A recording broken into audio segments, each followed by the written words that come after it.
And we're live! Welcome, one, welcome all, to the Marvellous Recap, a brand new podcast starring me, Nat, and. And me, Cha. Hi, Cha. It's It's a. slightly less exciting when I'm on screen, but yes, Why? less exciting, more informational. Wow, wow. Well, I hope it's gonna be exciting because in the Marvelous Recap, we're gonna be covering all things Marvel. Specifically for today, we'll be doing What If Episode 1, which is what if Captain Carter became the first Avenger? Let me just point out that Natalie and I have totally different views about the first Avenger, right? As you can see, she is wearing a Captain America shirt, and I'm wearing, a T-shirt of a skull, right? Oh So yeah, you know that I'm totally on the other spectrum of this. And for those of you who don't know, I don't really like Captain America as a character. no! I'm Just so gonna you know. I'm gonna interrupt your Captain America slander to say hi, Darren. Oh, Darren says hi, China. Looking great. Always exciting to see you both. Yay! Exciting to see you too. Thank you for tuning in. And hello, Darren. I might ask Hope us you're to doing drink well. water. I might ask us to drink important. Drink water. Hydrate, Hydrate. hydration check. I okay fine. It's Yeah, not water but I tea. I have my water bottle, but I've already hydrated. Okay, my Snoopy Not, mug. Cute. that is Mug check. so adorable. Thank you. Thank you. Well, you know what else is adorable? Tiny Steve. And today we're Sorry. gonna Tiny Steve, small Oh, Steve. okay, okay, okay. Darren says you cannot spell hydrate without Hydra. Wow. Nice, Wow. nice. Great segue into what the episode is about. So we'll be going through the episode, all 30 minutes of it, which is a bit surprising because I thought it was gonna be an hour long.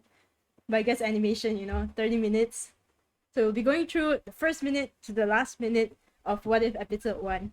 And if you haven't watched it, please go and watch it. It is so good. It's Marvel's first foray into animation, and honestly, all my expectations, they totally exceeded it. So Yeah, let's. Anything the to add on animation that? was really the animation was really good. Incredible. Well, maybe not incredible, but good. It was good. So, shall we jump into the beginning of the episode? Which is Yeah, actually let's just right jump into it.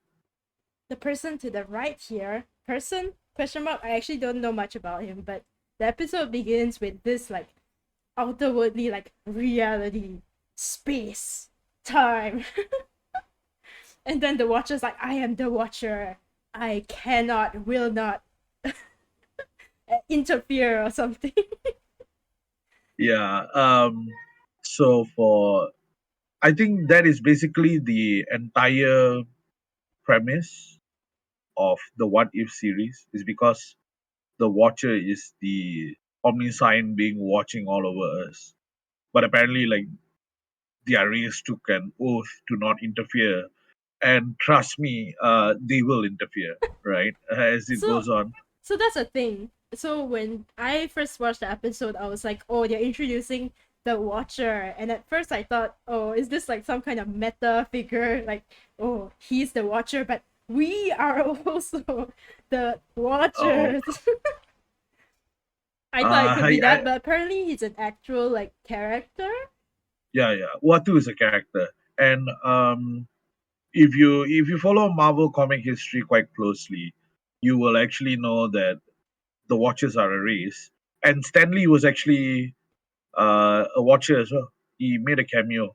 I just forgot in which movie, but he was wearing that spacesuit. Oh. Yeah, yeah, exactly. So yeah, it's a big thing, and because he can watch over the entirety of time, he knows all the multiverses and what's going to happen. So I'm sure that he will play some role in the multiverse of madness. And if you realize his monologue, when he said space, time, and all that, those are all Infinity Stones, by the way. Yeah, he went through like the three stones, and I was like, okay, I'm waiting for the fourth, the fifth, the sixth. What happened? Not as important. They didn't want to lay it on too thick. Oh, Darren says technically we are all watchers in a sense. See? But Indeed, he, indeed, he we also are. adds that Stanley was chatting with the Watchers in Guardians of the Galaxy 2. I think Ah, I yes. that was like an end credit scene, right? Yep, it is. Hey, no, no. Cool. Was Yeah, it? I think it Was was it? an end Yeah. credit scene. Or maybe I not. think. Maybe they Yeah, flew I think it by was and they in. saw him on Yeah, like a planet. yeah. Yes, but yeah, do go on. But that is basically the history of Uatu. I mean, Yeah. in a nutshell. I'm not going to go into all the misdeeds that the Watchers have done. Wow. I'm sure that's gonna be a long one. Yeah. But yeah, the show sets up the Watcher as this sort of like narrator character, and he introduces the idea of a multiverse, which is really Marvel laying it thick so that everybody understands the multiverse when they finally do a movie on it. Hopefully, Spider-Man: No Way Home. Uh, but yes, so the episode begins with the scene with Peggy and Steve. Hold on, let me pull up the image. I need to unhide it. Ding! Now our audience can see it as well. Nice. Yeah. So the episode begins with Peggy and Steve at the science lab. Question mark. Ooh. In the first Avengers, when they're about to transform Steve into the super soldier, but something happens. The difference here, as the Watcher puts it, is that Peggy decides to stay in the room instead of going up into the observation deck, and that is what changes everything, which is really interesting. They're really hammering home that it's the tiniest things that can cause a whole different multiverse to branch off. But anyway, uh, the guy who has a bomb, same as the movie, lets go of the bomb. The scientist dies. Steve gets shot this time, so he can't go into the machine, and Peggy volunteers to go instead, which is amazing. This moment. I think they tried to, play left field a bit. First, they asked Steve to go in. Steve was shot, so he couldn't. Then they asked Howard Stark to go in, and Yeah. Howard Stark was like, "Hey man, I'm the buttons guy. I don't get to have the brains and the brawn." So and then finally, they did not even imply for Peggy to go in. Exactly. She took her own initiative and she thought like, if I need something done, I have to do it myself. Quote unquote Thanos. And Wow. she she took the remaining vial of serum and then put it into the machine, and voila. And for some weird reason, she took off her blazer, right? And then she went in. But yeah, I mean, okay, can you imagine if she went into the machine in her blazer and she came out right? And the blazer's just like, you know, Bucky yeah, style, Hulk style, like the exactly. sleeves are gone. I think that would have been a great visual indicator that she has, you know, become bigger in stature. Because, like, for people who don't know, because like when she went in with the with a singlet, it just showed that the singlet. I don't know whether the singlet expanded, or or it was really made out of Wow. Uniqlo's airism material, which is apparently very stretchable. So that was my main concern. Visually, the stature. I mean, she seemed a bit taller, but you couldn't tell exactly one to one. And when I'm talking about one to one, everything from the first Avenger, um, the scenes in that movie were animated one to one. Yes. Literally, Yes. from like all the scenes were animated one to one. From how the serum was injected in, how Peggy went into the machine, uh, and also how when she came out, and all the scenes were one for one, including the time where she blinked in pain, and how Steve Rogers blinked in pain. And yeah, it was all one to one. showcases that Marvel is really lazy and they have a lot Wow. of money to not. Yeah, they just copy and paste, right? Is Hey, I watched the first Avenger recently. Actually, I rewatched it. It was so like Steve, but seeing the scenes replicated really hits home that it's same but different. yeah, same but different, but really also lazy, right? Because we'll just copy it. Not we don't have to do anything new, right? Oh, So yeah, hot take. I I mean, it makes sense also from an animation standpoint because animation takes so long to prepare. I think it was easier for them to focus on the scenes that were actually different rather than, these scenes that I mean, everybody knows and loves them already. There's no point in changing them. So I guess it makes sense. Yeah, nostalgia is a huge selling factor. And from this scene, we actually move on, right? Yes, but I just want to point out one more thing about this scene, which I only noticed like last night when I was compiling these images. So the scientist, I believe, or the general asks Peggy whether she is staying in the room or going to like no, he advises her to go up to the observation deck so she's safe and she doesn't like get in blast radius or whatever, and she says no, I'm going to stay, and that's a recurring theme throughout the rest of the episode where she is staying in the room and the general continuously tries to kick her out, and that leads to the second image, which is kind of this long scene and montage of Peggy being rejected, which is already a difference from when Steve took the super soldier serum.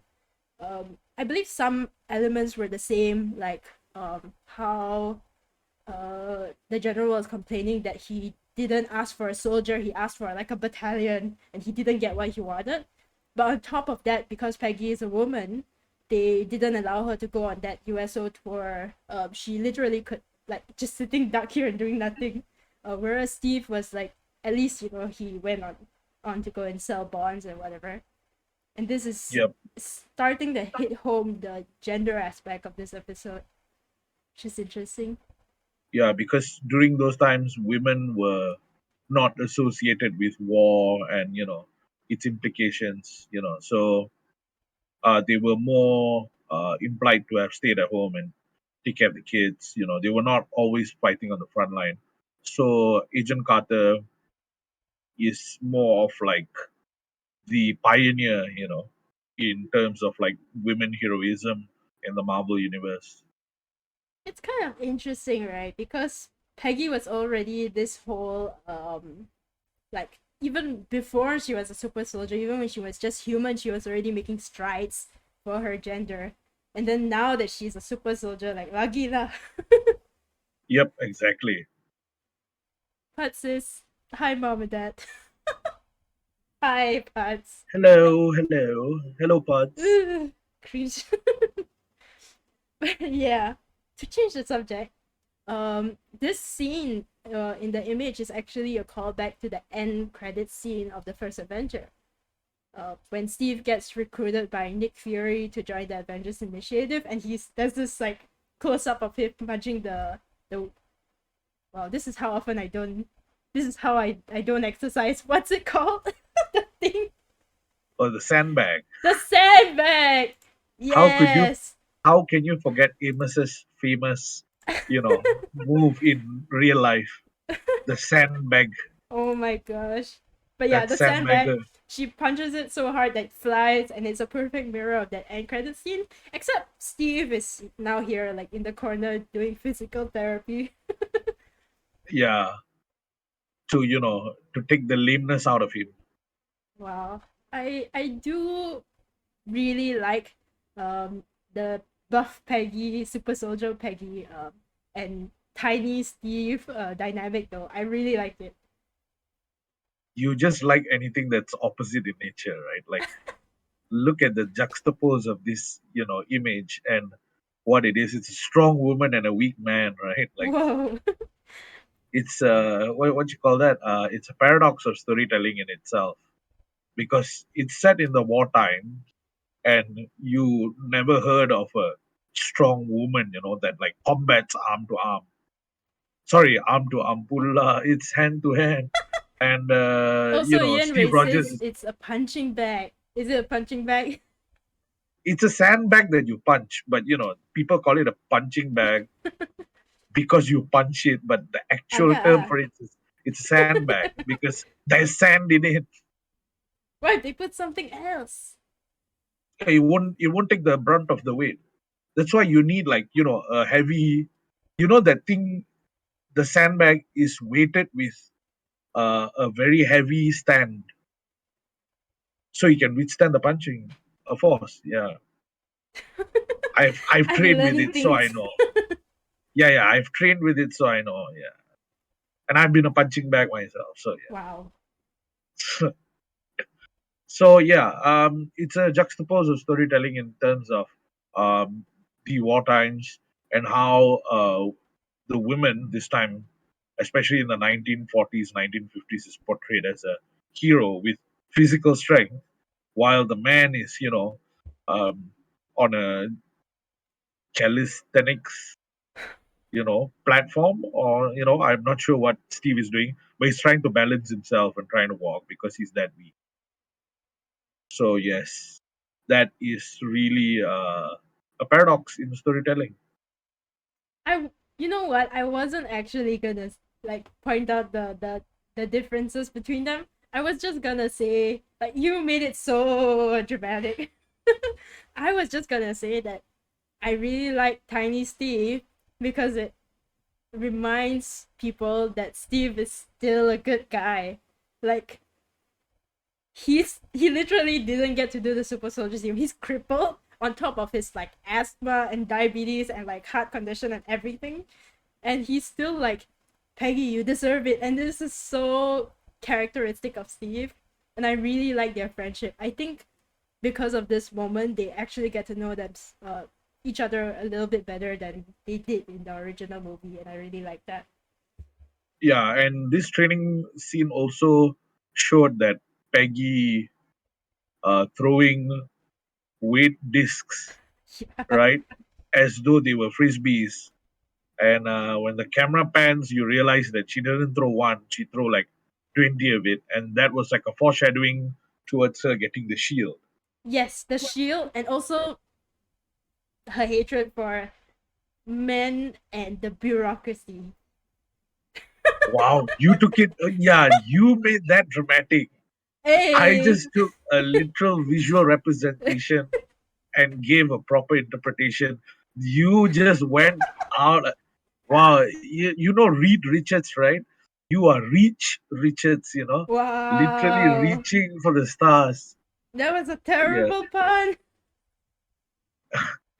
you should blame yourself for that. Anyways, Fine. going on. Let's move on from the drama. None of the drama.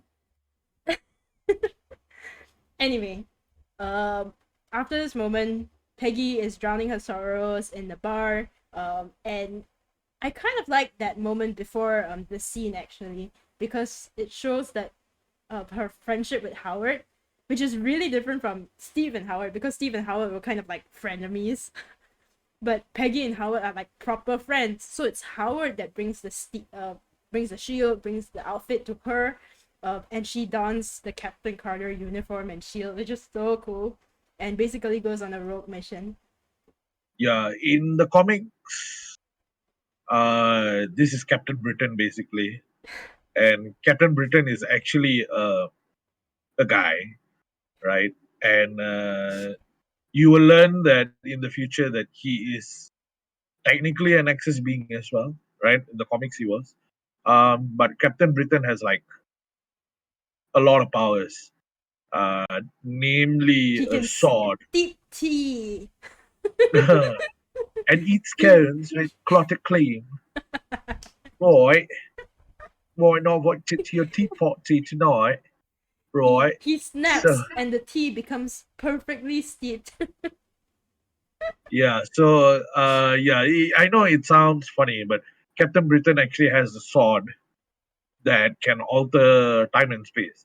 And it's Okay. foreshadowed in this episode, right? About it's called Excalibur, by the way. But yeah, I'm not gonna go. Oh, I'm not gonna like jump into that because oh boy, there's a lot to tell. So this was interesting because Peggy can't get drunk, which is the mirror to Steve Rogers. He can't get drunk because the super serum evaporates any poison in the body. yes. And yeah, I'm just saying that both of them can't get drunk, so alcohol doesn't have an effect on them. It is interesting. It is interesting. It's same like Wolverine, by the way. What? Really? Yeah, Wolverine's healing factor makes sure that he cannot, he cannot, his liver and any effects, poisons doesn't get to him. That makes sense, but also he tries his darndest anyway. It seems like. The so in just to deviate a while, Wolverine's healing factor also heals his memories. That's why he can't remember Jack. Huh. Makes Huh? sense, right? It When makes you think sense about it. because, huh? It's kind of reversing the encoding process in the brain and with memory. Yeah, That's and anything weird. that causes so healing factor has a lot of things to do with pain, and memories are painful. So that's why he cannot Okay, it remember his suddenly doesn't past. make sense anymore. I mean, Kind of like, weird, metaphorical, like. I know, but the super serum is also based off the same project. So that's why, in case you didn't know, Marvel linked it back that Captain America is Super Soldier 1. Oh, I oh, mean, I yeah, sorry, Captain America is Super super Soldier 2, soldier. I think. 2. Isaiah was number 1, Hmm. right? So the reason why Wolverine is called Weapon X is because he's soldier number 10. Oh, you Yeah, know what? there's a lot of Just a Marvel history. tangent, like a bit further.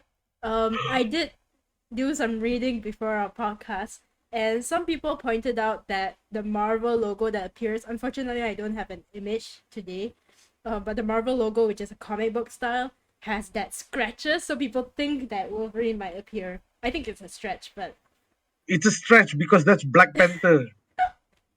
Black Panther is Star Lord now. But we'll get to that a bit more later. Okay, fine.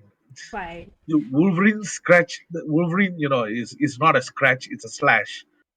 Yeah, You but will. basically It's the lines. yeah. It's a reach. Reach It's Richards, right? That's your name for today. oh my god. Anyway, back to this image that we have of Peggy in her superhero pose with the shield and the outfit. I just want to point out that immediately you can tell the difference between Peggy's version of Captain Carter and Steve's Captain America. And I think it's because of the serum amplifying their base personality traits. You know how the serum, like if you're bad, it makes you like even more bad, and if you're good, it makes you good.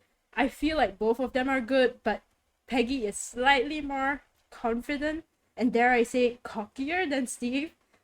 Because she's by nature, and by all the fighting that she did to become Agent Carter in the first place. That when she becomes Captain Carter, she's this like badass, talking smack kind of character, and she immediately like grabs hold of like what Captain Carter can do as a super soldier and versus not. And I feel like Steve kind of approaches the role with a little bit more hesitance. I think it's really cool to see what difference it makes. I I think think the it's fighting because style as well. Captain yeah, Carter is so much more like aggressive. she's more aggressive while Steve is more defensive. So Yes. the personality is kind of like um, it kind of matches their growth in power, but it does not detract from the strength that they have gained. Hmm. Because you can see that Peggy was really, really strong as well. Yeah. She was a very righteous character, and I guess she was the original SJW. So Huh? if you're an SJW, right, you might gain that kind of powers. Oh my gosh. You might. Is that even appropriate for the podcast? She is. She is very righteous. Um, that is, she is always doing the right thing, but Steve has always done the good thing. That's a very Makes sense. Makes different sense. approach. I Yeah, think it's always the like difference, if I think of like an example, I can totally see Peggy's modus operandi as a super soldier being to dismantle like corruption, but Steve is just if they get in my way, I'm just gonna go ahead and do the right thing, like the good thing anyway. But Peggy is in the process gonna like smash everything to the ground, and see that collateral change happen. I don't know yeah, if that she's makes more sense. proactive. She's Yes, more yes, yes. proactive.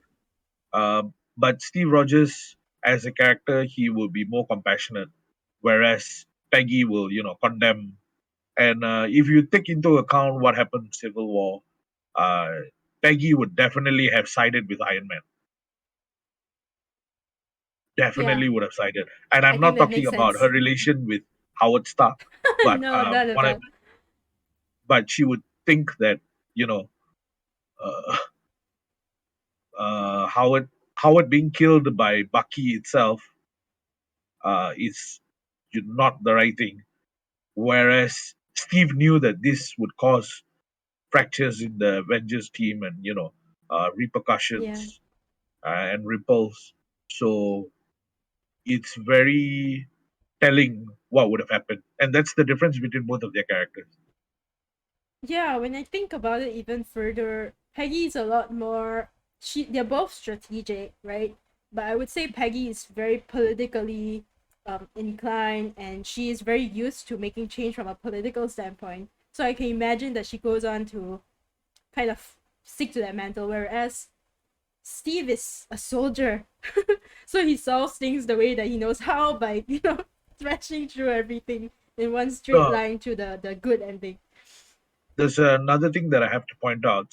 Steve is a soldier who's on the front lines, Yes. and Agent Carter is basically a spy Mm. who dismantles organizations from within. And that's exactly what Iron Man proposed in Civil War. Hmm. You become part of the system and then work towards dismantling it from within. But Steve said there's some things you just can't say yes to. So he opposed it outright.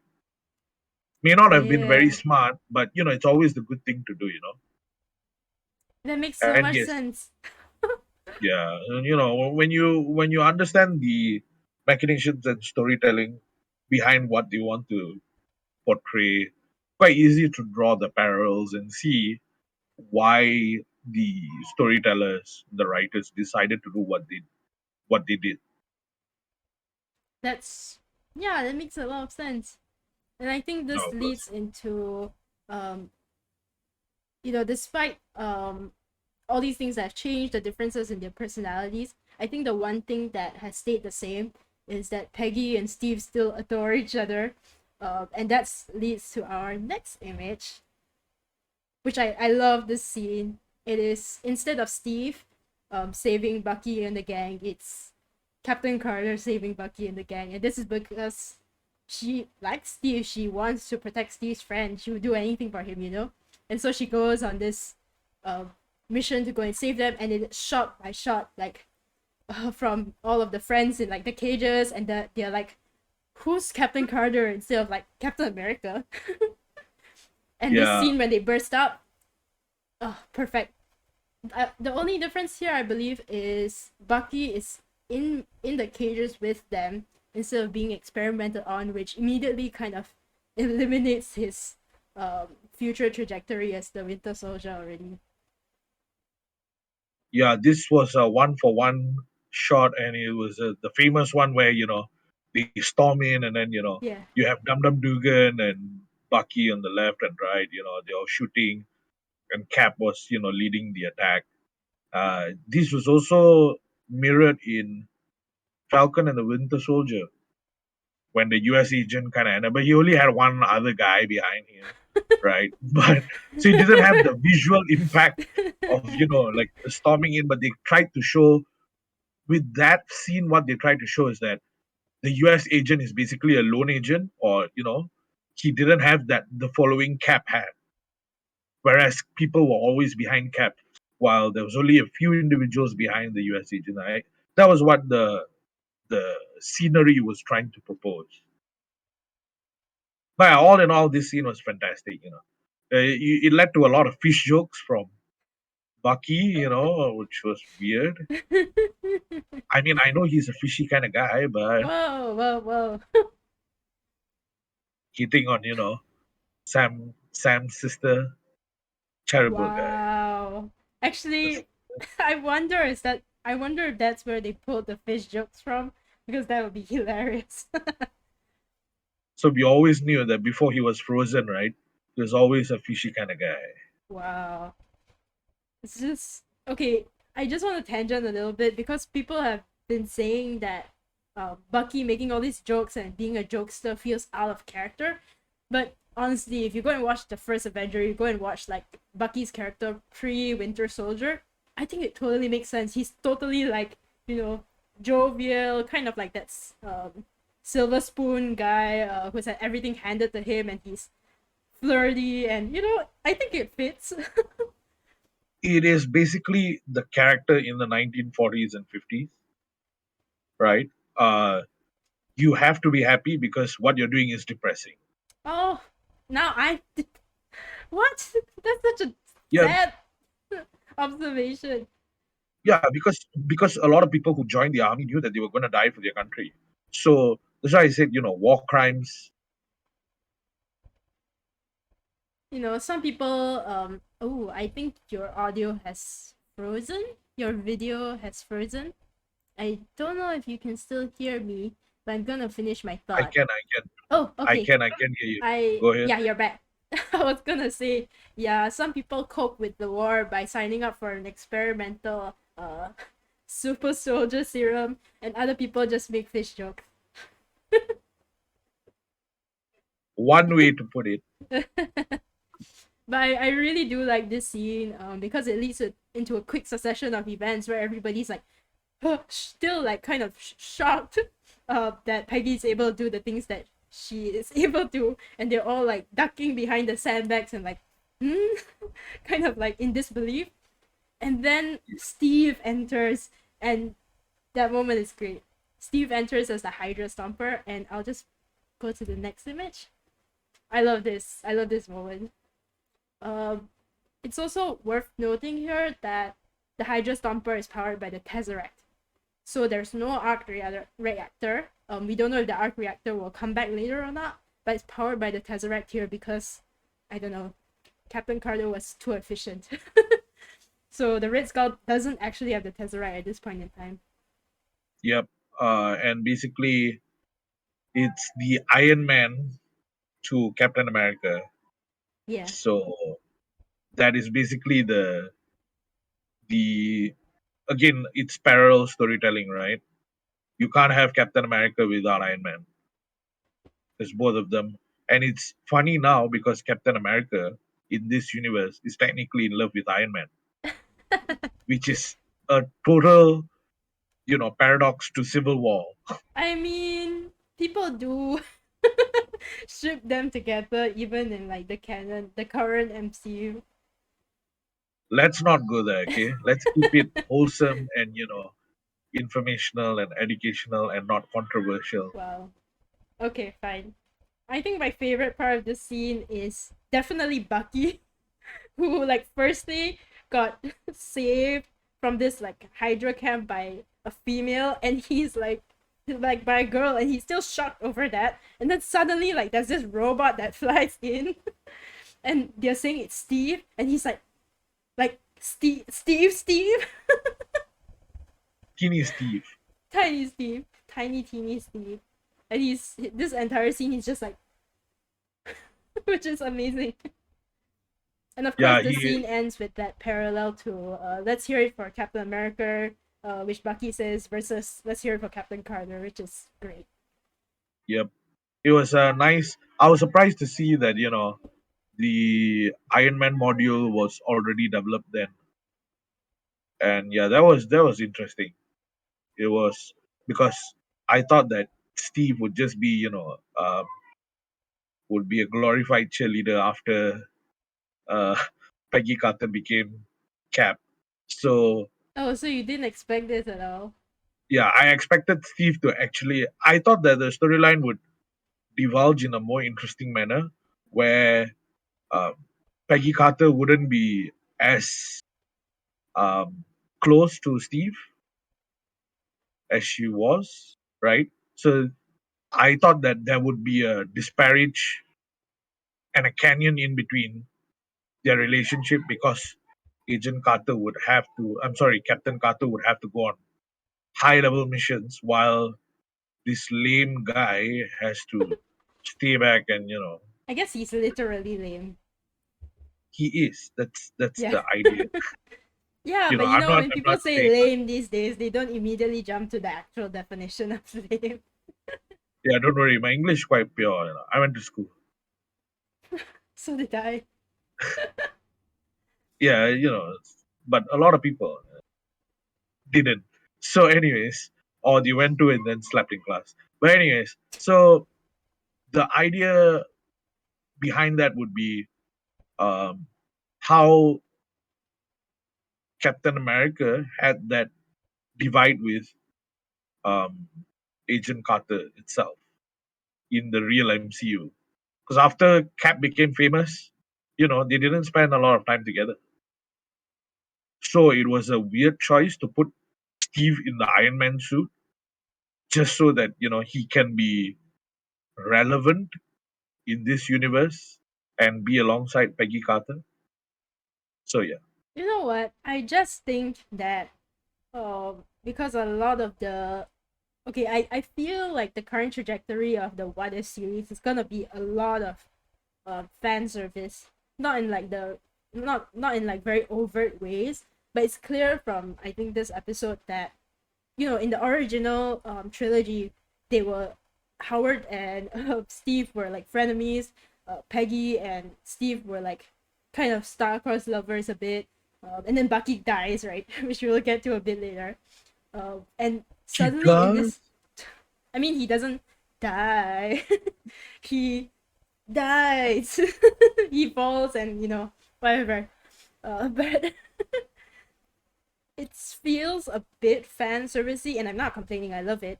Um, by the fact that suddenly there's this group of four friends who are not close in the original trilogy and are so tight in this 30-minute. And I think it's because of Peggy, because Peggy is friends with Howard.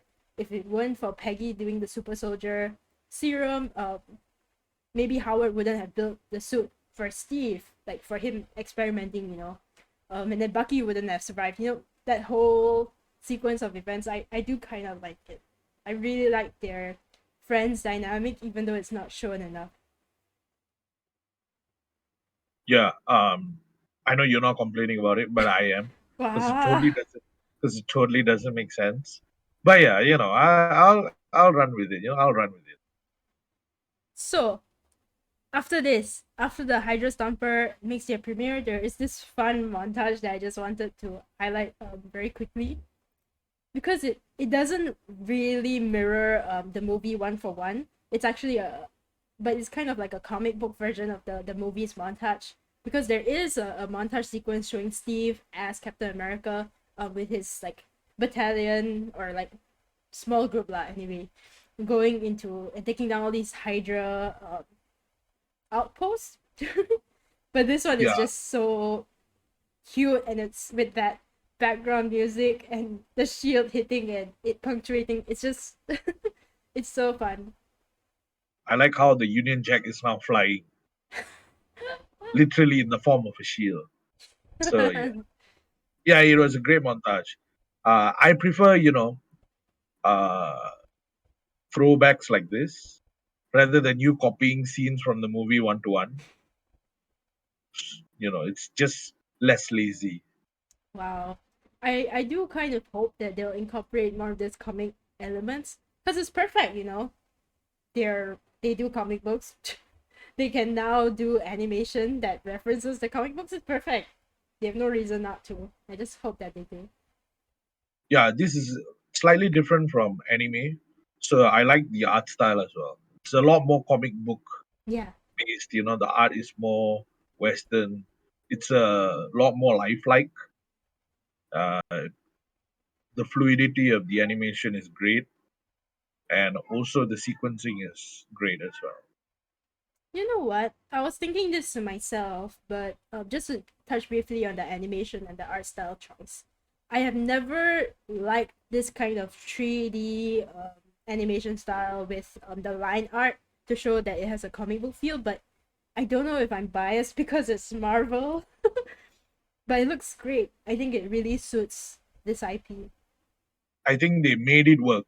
I'm sure it was very difficult, but Marvel, with the backing of Disney and the billions of dollars that it has decided to make it work properly, True, mainly with the large budget. they are an animation giant. Like they are technically linked to an animation giant now. Yes, and also the giant budget. So don't forget that, because I think that's what made it happen. The giant budget. Hey, but can Nine you imagine? episodes. Can you just imagine like being the creative director at the top of Disney, just having all these different IPs under you? It's so easy if they want to do an animation project. They can just grab the software from Disney, Pixar, and like bring it over to Marvel or even Star Wars or anything. Like I just hope that they do like good content with it. They are good content. Yes, great is Wow. debatable.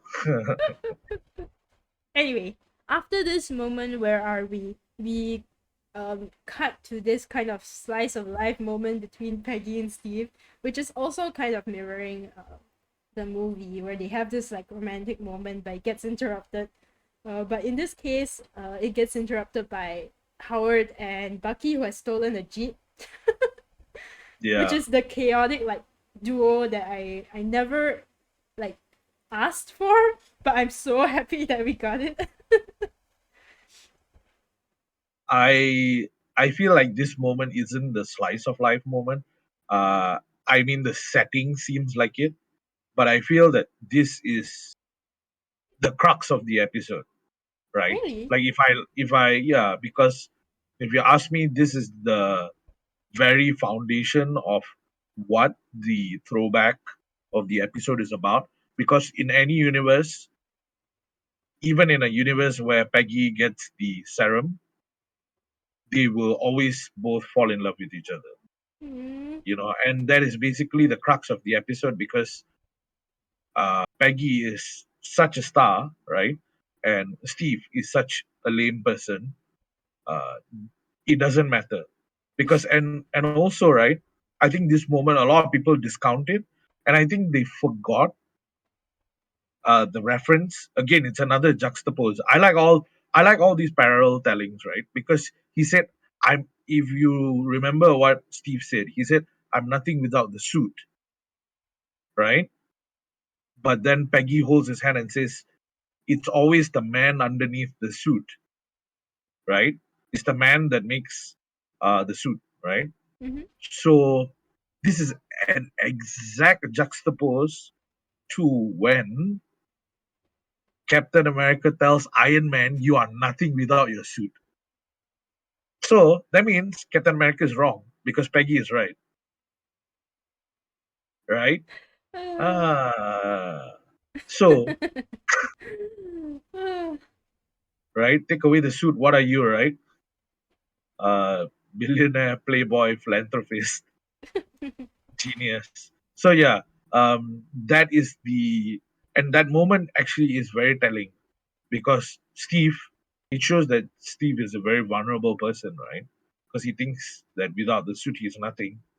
But Peggy uh, reassures him that he is still Steve Rogers, and that won't change. So that's why I said this was the pivotal moment in um, the episode, because they could have just glazed it over and said, no, Peggy Carter likes, big, brown, sorry, big, buff men. on that note, right, I do have to point out, I think, the most obvious observation from this moment, which is that Steve, he's such a good guy. Like, I think any guy in this time period would be, intimidated by Peggy, or like feeling, I don't know, they would want to be in control of whoever they choose to date. But like, I think between the two of them, they don't see each other for their physical like appearances. Between them, it's Peggy and Steve. Like, you're Peggy and you're Steve, and we like each other because of our core like natures versus our physical appearances, which I think is so nice for that time period and for them in general. Yeah, so that's why I said that this is the pivotal point. This is basically the crux of the episode. Uh, it's basically this is the nexus event of this multiverse that doesn't change, which is uh, Steve Rogers and Peggy Carter always being in love. But of course, the pivotal point in progressing the story forward is much later in the episode. I'll get Okay, to that when we get to that. so after they presumably go off like on the jeep, we skip to that infamous winter train moment, which I couldn't find a good screenshot of. But basically, in the original movie, this is where Bucky falls to his presumed death. Uh, but in this case, they actually do tease it a bit, and I went into the episode like, okay, it's gonna happen. Is it gonna happen? Like, things are changing. It's still gonna happen.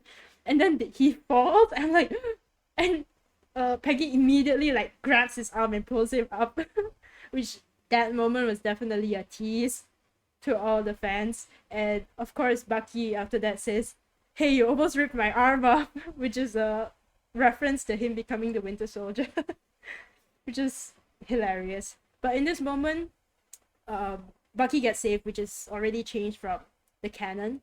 But also, the one that presumably falls to their death is actually Steve in this case. Yeah, and I was hoping that he would become the spring soldier because what follows after the winter is spring. But sadly, they Why not didn't. the fall soldier? Because he falls down. Yeah, yeah, but it's called autumn, by the way.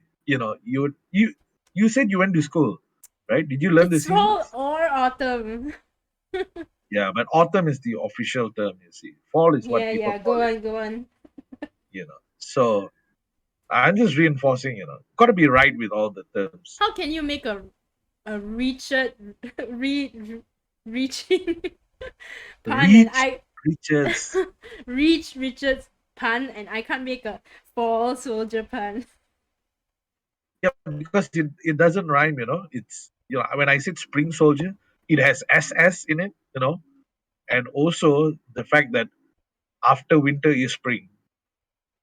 Nasser says autumn for smart people, fall for dummies. I'm not I amused. I didn't say it. I didn't say it. Right? I just said, you would have learned it if you went to school. Okay. And yeah, so great. I mean, but I love the Easter egg. I thought that they wouldn't address it. I thought they would have kept it silent and let the fans figure it out for themselves because because he was holding his arm, and turns out that he's basically the comic relief of this universe. I like it. I like this like happy Bucky.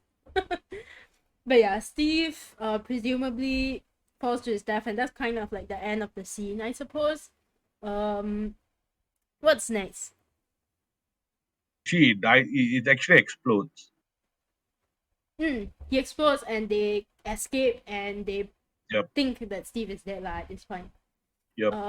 After that, the following scene, Peggy is really like emotionally broken because she thinks Steve is dead. But they still kind of plan this attack on the Hydra base. And lo and behold, I mean, there's a whole like action sequence and everything, which is really cool. But the biggest like thing that we learned was Steve is still alive.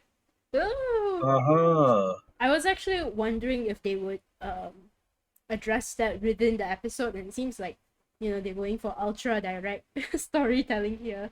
So, Steve is actually alive, which brings the like death count of this multiverse like pretty low in comparison to the original trilogy where like so many people just like die. Indeed. So Steve is alive. The I the Hydra Stomper suit actually manages to protect him, which is kind of amazing. I don't think it's made out of vibranium or anything, but Howard must have reins rein re what's the word reinforced reinforced it like crazy. Yeah, but Okay. the difference is that the Tesseract is not here anymore. Red Skull has it, so they are trying to power up the suit. But yeah, the big reveal here is that Steven's alive. Were you surprised at all? Uh, no, I wasn't. Because at this point in time, I already knew what the ending was going to be. Because they were just going to mirror the original story. Again, Marvel saving a lot of money, right? Not don't have to think so much. But what was interesting was that he was hanging from the machine, right? He was on the ground, and then he went into the machine to be charged up. Yeah, I mean the machine was, in that circular thing, Yes. which is a callback to Leonardo da Vinci's Vitruvian Man painting. I was You know, thinking that it was like, oh, this looks like that thing in The Incredibles. you know, wow, you know that famous Leonardo da Vinci of painting, right? course I do, but Yeah, with the whole like captured hands and legs, my first thought was Incredibles one. So sorry. I'm not. Yeah, don't worry. Forgiven immediately. Uh, so the idea I think behind what they were trying to say is that humankind and tech, is binding. Technology binds the person. You know, um, that was what I got from it at least. So yeah, that was a smart callback I because don't think the it's the so deep. angles, I mean the angles were there, and Steve was out, and Steve was lame. So that was, I mean, kind of like portrayed a scenario where Steve was powerless without the suit, which was which was the direct opposite of what Peggy Carter just said in a few scenes earlier, right? So yeah, but the charging of it was really funny. you know, I I think the other important point that this scene brings up is it basically confirms that there isn't a Winter Soldier, or if there is, it's not gonna be one of them, which is Okay, interesting. So indeed. yeah, so the question is, I guess, will we even get a Winter Soldier 70 years later? I don't So think so. so I guess there would be a different person filling that role. The Summer You know, Soldier. yeah, Autumn Soldier. Finally, after years have passed, you get your Richards moment, and basically, a lot of things would have changed actually because a lot of people would have died. You know, but yeah, it was a fun scene because of the charging for me at least. I think the next scene is actually more different because well octopus Red Skull like summons an octopus. Okay, so in the original movie, he's trying to harness the power of the Tesseract to um, power his like ultra powerful weapons, right? I can't think of Yeah, any other adjective except powerful right now. And Steve stops him, and he tries to harness the Tesseract, and he becomes basically later on the Soul Stone Keeper. But in this case, dude uses the Tesseract to summon an octopus monster, a squid, the kraken, whatever, and he gets killed immediately by it, which is hilarious and also fully like this is the essence of what if. So I guess this guy is not gonna become the Soul Stone Keeper anymore. He's just dead. Okay, so again, right? This is where like the vast knowledge of Marvel Yes, yeah. So I know that the continuity comes octopus in. has a name, but Yeah. So the thing is that if you watched Agent of Shield, aha, which I know you didn't, right? I will eventually. Look at your shame, right? Running the marvelous recap without watching Agents of Shield. How marvelous indeed. Anyways, uh, to be honest, you can actually just drop Agents of Shield. You can just go on YouTube and then look at all the summary because Is it bad? yeah, it started off good after that. People who are dead started coming back alive 55 times. So it just got terrible after that. And okay, they made Hydra have a god, which if you look at the logo, right, Which is the octopus. which is basically a Cthulhu. Yeah, a It looks Cthulhu like a kind of octopus. no, it's a bipedal being with a Cthulhu face. So if you are familiar with the Mind Flayer from Yeah, Stranger Things, yeah, which so is an he looks like octopus. he has tentacles on his face. Yeah, basically, if you've watched Pirates of the Caribbean Sea, right, he looks exactly like Davy Jones. Less impressive, but he looks exactly like Davy Jones, and he's called the Hive. And Hive is actually an operative in the Marvel universe, which is similar to Hydra, right? But they are controlled by the Hive mind. So, again, this is like bordering into like ridiculous territory. But in the original First Avenger, Red Skull does get sucked into a different dimension. And I believe that's what happens here as well, just that he's crushed by a really big tentacle. But I'm sure he's still alive. Hmm. Um, Now, I know it's really weird that this sudden octopus comes out, and okay. So the name of the octopus, Who ordered the right? calamari? Sorry, Who ordered the calamari? yeah. The entire time, Bucky was just making I you love know it. sea sea animal I jokes, love it. right? Which is terrible. Anyway, so the name of the octopus, man, I'm still calling it octopus. It's actually an extra dimensional being Oh, called it looks like a. Shumagorath. Okay, what? I was gonna interrupt Shumagorath. you.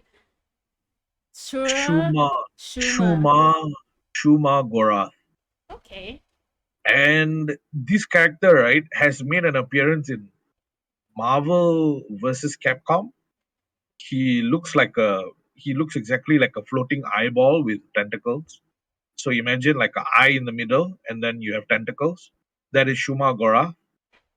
Yes, and he's a playable character that you can use to fight and juggle and um, yeah, look, execute combos with. So Shuma Gorath is a villain from an interdimensional setting. So I am 100% sure Shuma Gorath will play a major role in Multiverse of Madness. Space He is octopus. he is Stephen Strange's enemy, by the way. Oh my Yeah. god. So, How I can already imagine Benedict Cumberbatch version of like Doctor Strange kind of like just groaning because his nemesis is a space octopus.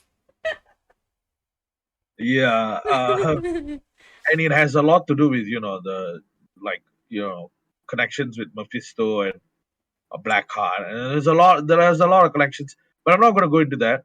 The pivotal moment here that tells the story, that brings the story forward, is number one, Shuma Gorath's appearance, and number two, the point in time where the shield was not enough. So this That's an really interesting way to tells, phrase it. I was just gonna yeah, say, ooh, when Peggy gets medieval, she gets a shield and a sword. yeah, exactly. So when So she gets back to like, present day, she can play Pokemon Sword and Shield. wow, Richards aren't you today? Anyways, so the the main part of the storytelling was that Peggy was not a defensive person. The shield was never enough for her. But Steve Rogers would definitely have not picked up the sword. He would have, found a way to throw the buckler, and injure the Kraken some other way. But Peggy was on the offensive. And this comes back to what we talked about earlier, right? So when she picked up the sword, it was basically a callback to Arthurian times, literally King Arthur, Yeah. right? And Camelot. And basically, she was fighting Hydra in the form of tentacles, right? Which also calls back to the Herculean task of Hercules slaying the Hydra. Yeah. So again, the storytelling and the depiction here is quite vast. So you got to understand what the callbacks are and where the intended callbacks stem from for you to get a bigger picture of what it is. So they were trying to say that um, Peggy Carter, being a human fighting a space octopus, as you put it, an interdimensional being of extreme power, it was a Herculean task. Yet she did not back down. She had enough courage to pull this through. And even before she entered into the portal, she said, she made the date for Saturday to go Yeah. dancing with Steve. So again, lazy storytelling, but I get it, where it comes from. They tie it all back together, and it's the same way. And I felt it was quite sad because even in this universe, Steve Rogers and Peggy Carter couldn't have like a normal, Yeah. So that was the pivotal moment which will drive the story forward because I believe that Peggy Carter is going to be the center of what if. Um, Definitely. because I'm calling back to Loki, and you remember in episode one, there was a Peggy Carter variant that was caught. Yeah. Yeah, so this could, this could all tie in back, and Marvel loves all these small Easter eggs, and references. So I know that this would definitely play into the larger picture Hmm. of You the know story. what? This scene was very interesting to me, not because of the ending of it, which we'll get to it in the next image, uh, but because I feel like it's okay. You think the crux of the story is them, still Peggy and Steve still falling in love with each other, but I think the crux of the story for me is that the essence of the Captain America or Captain Carter kind of title is that they are good people, right? They are the quintessential hero character. And I think the entire episode shows how Peggy does it differently from Steven. His real name is Steven, did you know that? It's okay. I'll just stick to Steve Rogers. It's Steven Grant Rogers, apparently. I only found this out like a month ago and I was so shocked. That name is so white. Right? I mean, is Steve not like the most white person ever? But anyway, like we get to see how Steve does, ascends to the mantle, and we get to see how Peggy does it differently. But ultimately, in this moment, like she is a hero, and I think that's the ultimate definition of Captain America. And I think that moment with the sword and the shield, everything really like just hammer it home. Exactly like you did, Arthurian, just like this medieval idea of a hero. And she's that now, and I would love, I just love the sword. And So I and didn't know remember, anything about Captain Britain, of course, but I didn't know that this could even be a thing, but I just love it. the reason why I brought up Excalibur is because the sword can alter time and space, which is what the Tesseract can do, which is what the entire story revolves around the power of the Tesseract to alter time and space, right? So, yes, that's why the Captain Britain taking the sword is a very pivotal moment because it really defines the character. So Because there was an okay, entire comic book I think that on leads it. into my next image as well as my next question pretty well, because the next moment, after she manages to like successfully push Shuma Gora back into the portal, she emerges from the other side of the portal 70 years in the future. So, question here is that did the sword somehow play into this her being transported like ahead of time? That would be interesting. But either way, this scene is itself is already ripe with questions because she comes through the portal that Loki comes through in Avengers 1. So does that mean Loki doesn't invade New York? Uh, she comes through and I guess it's, I forgot my other question. Oh, yes. Is Steve and Bucky still alive? The big question, right? Um, a lot of people have actually been debating about that, but I think I'll get to our thoughts on this first. Let's address the sword. Do you think that it has anything to do with her like time space adventure here? No, I don't think they want to go through that route this early. And I don't think the Captain Britain, I mean, she might get into that role from the comics later on, but not now, I'm sure. Because they want her as a replacement for Cap. Because, Chris Evans' contract ran out, Yeah. Marvel, budget cutting, etc., etc. So, yeah, go on. Then I guess the second question, Loki. I guess So, that's an open-ended question that they will answer later. Like, so does with it still happen? Does he Loki, just come to Earth differently, like in a different way? so Loki is quite self-explanatory because if you watch the ending of Loki, with the death of He Who Remains, the entire timeline has plunged into chaos. So this is one of the reasons why Loki didn't come out from his prison, etc., etc. But it was a sad moment, Of course, we won the war. That was a sad because that's exactly what Roger said when he found out about it. So this moment isn't exactly mirroring Loki, but it's actually mirroring Captain America's release. Ooh, I think you and I were thinking about it differently. But firstly, yeah, I totally agree on the Captain America thing. If I'm not mistaken, at the ending of the first Avenger, what Steve says is, "I had a date," and then it cuts to black, and it's like tragic and everything. And later on in the end credits, when Nick Fury approaches him, he's feeling conflicted about, um, the war has been won, but what's he gonna do now? Like, it was his entire purpose.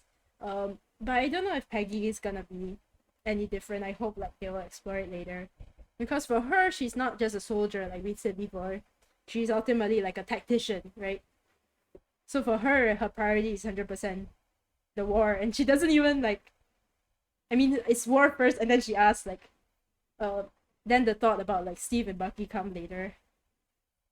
But I was thinking Yeah. about Loki like, so if we do follow back the events of the Loki episodes, right? Of the Loki series, he's taken away by the TVA after the events of New York. So I'm just interested to see like, does the events of New York still align with the timeline? Like, did Loki come through the Tesseract portal maybe at an earlier or later time after this? Or will he come to Earth not at all? Like, does he not come to Earth at all? And Captain Carter is the one who comes through the portal. I guess that's kind of the questions that they want you to ask, right? With this I mean, series. it's going to be really tough for you to. I mean, I believe that what if is the universe where everything changes, unless they are talking about X different timelines, meaning that every episode is a different timeline. Yeah. I want to believe that one timeline, this is all stories from one timeline. So, and you saw Thor, right, in the beginning, but Thor doesn't have Yes. a beard. So, why is there a variant, you see? So, uh, I think they will explain more as why Loki didn't get captured. In this universe, Loki might be good. Yeah, could be. Yeah. So, and basically, that is basically what I feel that's going to happen. But they wanted to set up who was the core leader Yeah. of the what if timeline. I think Peggy Carter is going to play a huge role. and she's definitely going to appear in Multiverse of Madness, I'm sure. Hmm. And I in Multiverse of Madness, right? Yeah, you heard it here first, right? What I'm thinking is that they're going to splice the Agents of Shield universe in. They're going to splice the Marvel, Netflix, nah. the what you call that? What do they I called it don't think something? so. Marvel Knights. Yeah, that's what you don't expect it, right? No, I But don't they're going think to so tie it on from a together. business perspective, because the series that they used to do before was under the Marvel television branch. And then they disbanded the Marvel television branch to do the MCU television branch, which they already publicly stated that will connect back to the movies and it will be a whole connected universe by expanding on some side character stories. So I don't think it will connect. Um, Yeah, you got to remember they're not bringing in the universe. They're just bringing in the characters back. yeah, maybe. Yeah, I know that Disney has enough budget to do all this, so it's just up to how creative that they want to make it. But yeah, I this when the movie comes out, right? Yeah, feel free to like look up this video and say, "Hey, Char, you were right. You were great. Thanks." Mm, well, remember when we were talking about like Loki finale predictions? And I was like, oh, they're definitely gonna introduce a new character. And you were like, no, I think most likely Loki's gonna be like the main villain. And I was right. Whoa, whoa, whoa, whoa, whoa. I like how you take things out of context. Remember that I said that the most feasible thing for Marvel to do was to make the villain Loki, right? But I always said that what the villain that I wanted to see on screen was Immortus. You Which is, want it. yeah, exactly. I So, I got what I predicted. wanted. I got what I wanted, right? So, it's all good. And you got to remember that the EP was Hiddleston.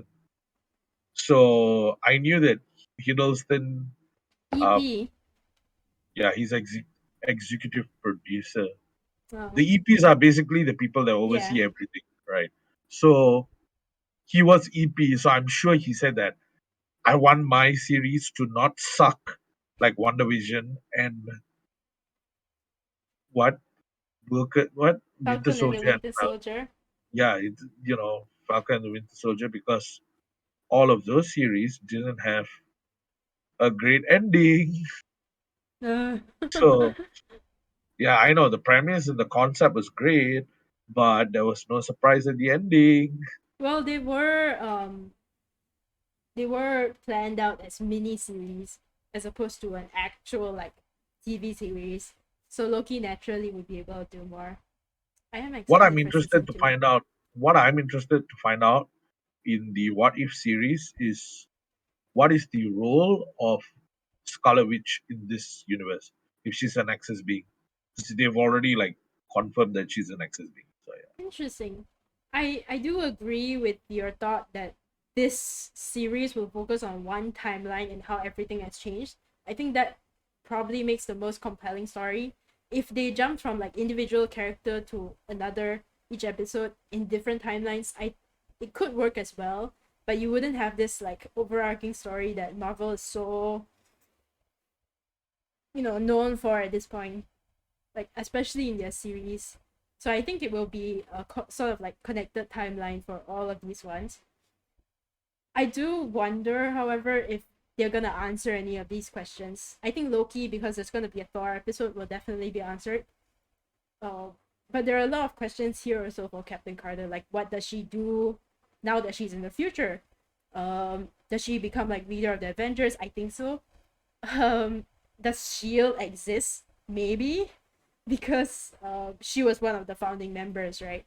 Also, is Steve even alive? Because he's literally like so unhealthy, not unhealthy, but Lame.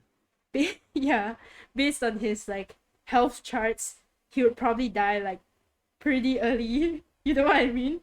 He wouldn't Yes. like have lasted as long as Peggy did, like 90 plus and still alive, so Steve could go and talk to her in the movies. I don't think that will happen to Steve, so he's probably dead. Is Bucky dead? All these questions. I really wonder if they'll answer this in subsequent episodes, or we're just left to wonder, because I think both could. both could happen. I believe they will answer to a certain degree, and yeah, let's hopefully it's the unraveling of a new story with a familiar setting, and that's exactly what if um, aims to be. Yeah, And fun fact, right? What if was actually a comic book first. I know this. Uh, yeah, I haven't finished my fun fact. Fine, So continue your fun fact. it actually started off as a comic book one shots, right? Where they would tell a story and that's it. But the what ifs in the original setting were not creative enough. It was really lame stories with even Like, what if lamer Spider-Man's endings. suit was blue color? No, it's like what if Bruce Banner didn't become the Hulk? Oh, Yeah, you see, like he'll become yeah, a he becomes doctor a lah. You scientist. know, He becomes he'll a still be scientist. like he still has like 7 Nuclear, PhDs. yeah, you Yeah. like the nuclear physicist. But anyways, the fun fact is, I actually it was physically present in front of me. The first ever What If comic, like in my local comic book store, Hmm. which is no longer existent now. I'm so sorry, Mm. but yeah, the physical copy was presented to me, Oh, did you and buy I it? decided no, I didn't, Oh. because I knew the story was whack.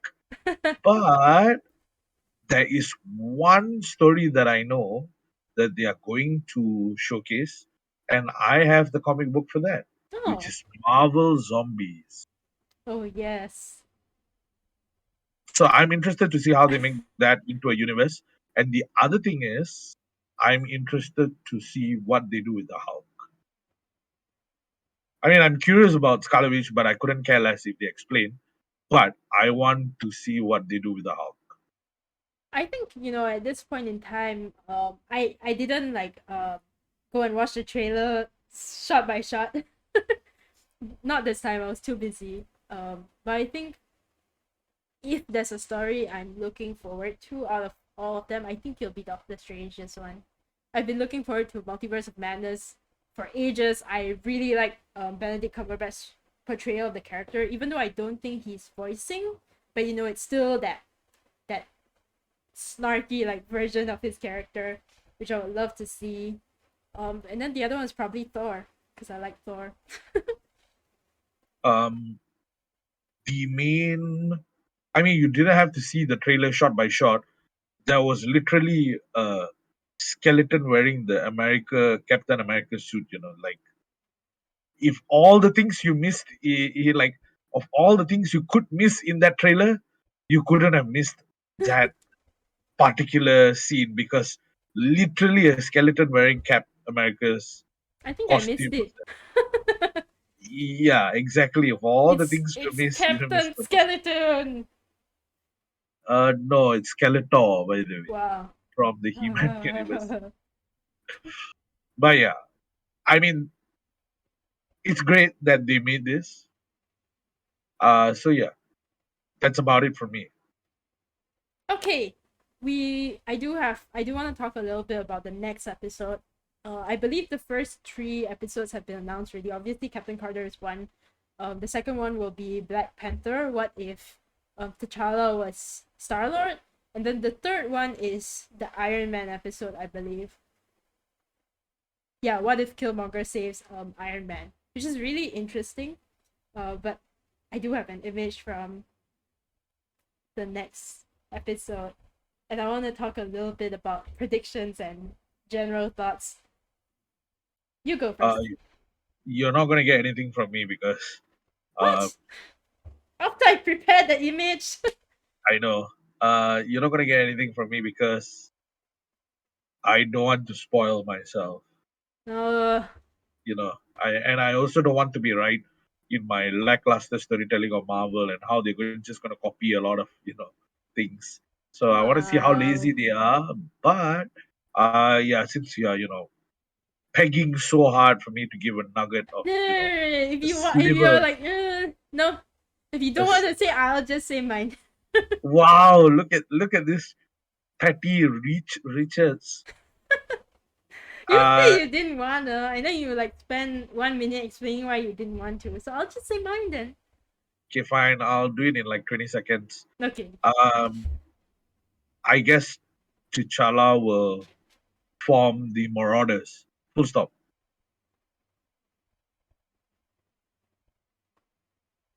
Marauders is basically, the group.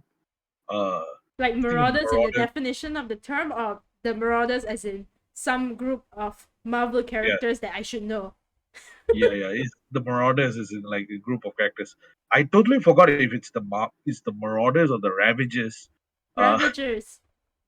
uh, Either one, lah, right? Yeah. So T'Challa will form them, and they will become canon finally. Wait, the That's it. Ravagers is the Yondu group. Yeah, I think so. So he will form the Ravagers, lah. I mean, or he will lead it finally instead of Huh. Star Lord going off on his own adventures. He finally has his own X Men. Instead of Guardians of the Galaxy, he will form the Ravagers. I actually have a similar prediction, mainly because T'Challa as a character, right, is more of the good, like, I would say lawful good variety. I don't know how far they will go into giving him very like Star Lord ish characteristics. I think he will be a bit more cheeky, which will be a little bit strange and funny to see T'Challa being like cheeky and playful. But I do think that, well, based on some of the trailer shots, I believe we get to see Yondu and T'Challa together. So, well, my prediction is that T'Challa wouldn't leave the Ravagers. He still has like a good relationship with them. But at the same time, he still gathers the Guardians of the Galaxy, and they are a good, like they are good. They are not like weirdly in between or like evil and stealing stuff. They are good, like period. Maybe like a bit mischievous, but good. I have another prediction. Okay. Their soundtrack will be black rap and hip Oh hop. my god, that would be great. That would be great. Actually, amazing. I'm tired of this, classic mixtape that they always Actually, come on. even if they did black artists in the 80s or 70s, that would be kind of amazing. I would love that. Wu Wu Martin Tang, Gaye. Oh, East Side, Grandmaster Jam, Grandmaster that Flash. that would be hilarious. That would be great. Yeah, I would love that episode just for the music and the soundtrack alone. And you know how I'm so deep into the history of rap and black culture. Yeah, that would be so cool. I never even thought of that. But I guess in general, I don't have too many thoughts about uh, T'Challa as Star Lord because it's such a strange combination. Like, It does where? have ties. It does have ties because Wakanda got all their technological advances from alien technology, mainly the Chitauri, right? So, yeah, that's all from me. Yeah, I guess we'll just have to watch and see. I think even Captain Carter managed to take twists that I didn't see coming. So I'm really excited to see how this Guardians of the Galaxy episode goes. Yeah, Yep. cool. So episode 2, we'll be covering that in detail next week. We'll be back Sunday 3 p.m. as usual. Today we were a bit late due to technical difficulties. But if you follow our channel on Twitch, you'll be able to get a push notification whenever we go live. So you can just follow us and you can click in to get a notification. So even if we're late, you know that you can click in and we are live, although late. Technical difficulties is a guess that we abhor, but it always shows its ugly head.